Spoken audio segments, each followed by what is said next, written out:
بسم اللہ الرحمن الرحیم۔ خواتین و حضرات السلام علیکم۔ سب سے پہلے تو ہم آپ سب کو ہماری یوٹیوب چینل سیڈ پاکستان پر خوش آمدید کہتے ہیں۔ دوستو، ہمیشہ کی طرح ہماری آج کی ویڈیو بھی ایسے ہی انفارمیٹیو، انٹرسٹنگ اور ساتھ ہی ساتھ افسوسناک بھی ہے۔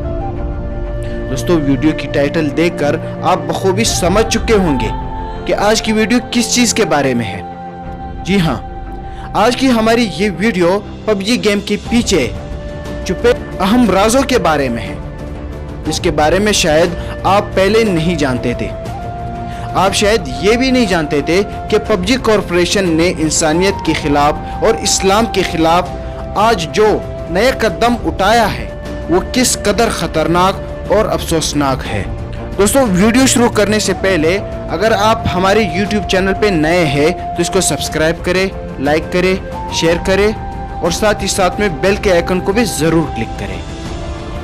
دوستو، کیا آپ جانتے ہیں کہ اس وقت پب جی گیم دنیا کا چوتھا سب سے بڑا اور سب سے کھیلا جانے والا گیم ہے، جسے کم از کم روزانہ کی بنیاد پر 27 کروڑ لوگ کھیلتے ہیں۔ اس کو سب سے پہلے 20 دسمبر 2017 کو پب جی کارپوریشن نامی کمپنی نے ریلیز کیا۔ دوستو، ویسے اگر دیکھی جائے تو اس گیم کے کھیلنے والوں کی سب سے زیادہ تعداد پاکستان اور انڈیا میں ہے، مگر افسوس کی بات تو یہ ہے کہ دنیا میں سب سے زیادہ اگر نوجوان نسل پہ اثر پڑی ہے تو پاکستان اور انڈیا کے بچوں اور نوجوانوں پر پڑی ہے۔ اس گیم کی وجہ سے نہ جانے کتنے جوان سالانہ بنیاد پر خودکشیاں کرتے ہیں۔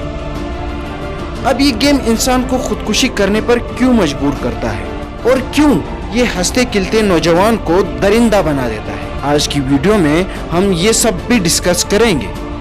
خواتین و حضرات، اب آتے ہیں اس مدعے پر جس کے لیے ہم نے یہ ویڈیو بنائی ہے۔ دوستو، آج کی خبر کے مطابق پب جی کارپوریشن، جو کہ پب جی گیم کو چلانے والی کمپنی ہے، اس نے گلوبل چیمپئن شپ کے آغاز کے لیے کم از کم 32 کروڑ 7 لاکھ سے زائد کے انعامات جاری کیے ہیں۔ اس چیمپئن شپ میں کم از کم 16 ٹیمیں حصہ لے گی، جو کہ دنیا کی سب سے بیسٹ ٹیمیں ہوں گی، اور جیتنے والی ٹیم کو 20 لاکھ امریکی ڈالر بطور انعام دی جائے گی، جو کہ پاکستانی روپے کے حساب سے 31 کروڑ سے بھی زیادہ رقم بنتی ہے، اور یہ اس سال کا دنیا کا سب سے بڑا سپورٹس رہے گا۔ دوستو، ہماری نوجوان نسل کی مستقبل کو داؤں پہ لگا کر یومیہ کروڑوں روپے کمانے والی پب جی اور ڈالرز کی لالچ دینے والی پب جی کارپوریشن کمپنی دراصل ہماری مستقبل کو تباہ کرنے کی تیاری میں لگی ہوئی ہے۔ عالمی سطح پر گیم کھیل کر ہمارے نوجوانوں کو انعام کی لالچ دے کر ان کو درندگی کی جال میں پھنسانے کی کوشش کی جا رہی ہے۔ اب آپ ایک شکاری پر ہی نظر ڈال دیجئے کہ کس طرح وہ ایک جال بچھاتا ہے، اس کے بعد اس جال پر تھوڑا سا کانا بھی رکھ دیتا ہے، اور اس کے بعد جب کوئی شکار کانا حاصل کرنے کی غرض سے جال پر آتا ہے تو جال میں پھنس جاتا ہے۔ اب آپ غور کریں، یہاں پر شکاری کا جال میں کانا رکھنا، اس کا مطلب یہ ہرگز نہیں کہ اس شکاری کا شکار پر ترس آیا تھا، بلکہ اس کا مطلب کانے کی لالچ دے کر اس کو اپنے جال میں پھنسانا تھا۔ اور بالکل ایسا ہی سین ہمارے ساتھ بھی ہو رہا ہے، ایسا ہی سین ہمارے نیکسٹ جنریشن کے ساتھ ہو رہا ہے۔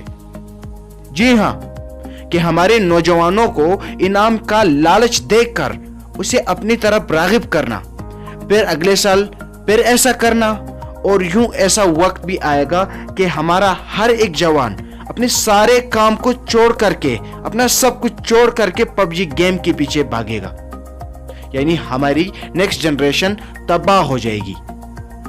ویسے بظاہر میں تو یہ بہت ہی خوبصورت گیم ہے اور ساتھ ہی ساتھ میں اتنی انٹرسٹنگ بھی، مگر اصل میں یہ اتنا ہی خطرناک اور غضبناک گیم ہے۔ ماہر نفسیات کے مطابق یہ گیم انسان کو وحشی اور درندہ بناتا ہے۔ اس گیم میں بار بار ایک ہی ایکسرسائز کرائی جاتی ہے، یعنی مارنا، خون بہانا، قتل عام کرنا۔ گیم زیادہ انٹرسٹنگ ہونے کی وجہ سے لوگ 24 گھنٹے کھیلتے ہیں، اور یہ 24 گھنٹے